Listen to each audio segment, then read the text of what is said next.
Okay, this is 3 miles south of Centralia, southeast.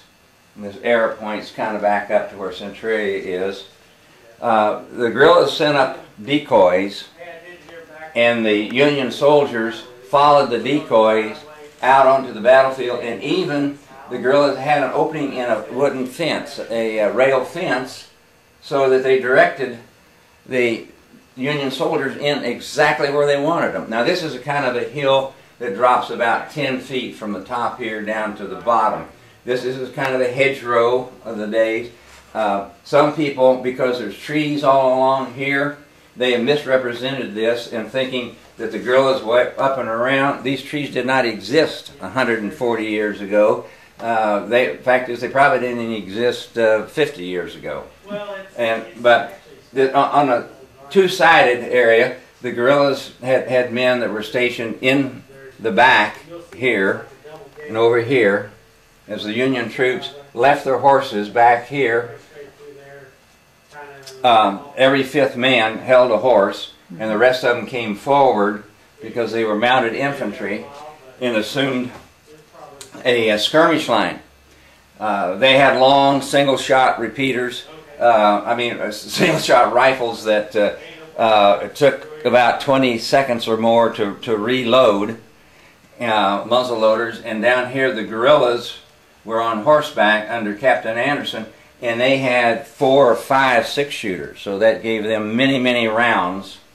And when they came face to face, they were close enough in distance they could yell at each other. And so they were... How far would that be? That would be probably around less than 700 feet.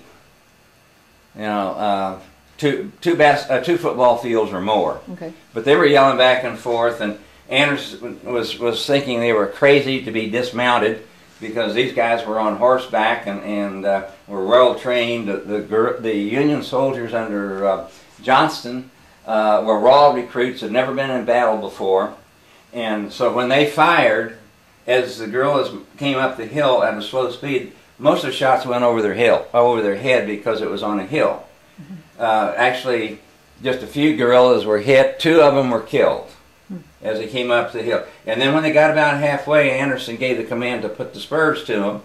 And so they came on at full charge.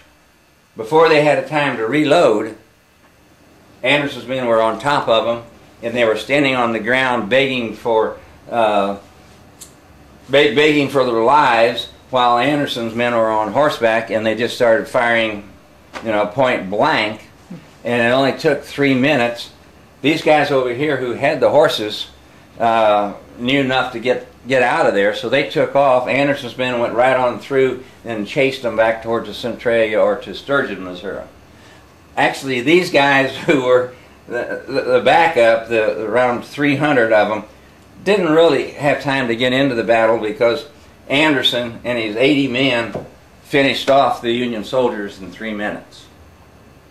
So that, in a nutshell, is basically what took place. There were many misses. They call this a massacre. It wasn't a massacre. They call it an ambush. Well, yeah, they were waiting in ambush, but the 80 men who actually caused all of the killing, they were not in ambush. They were right out in front.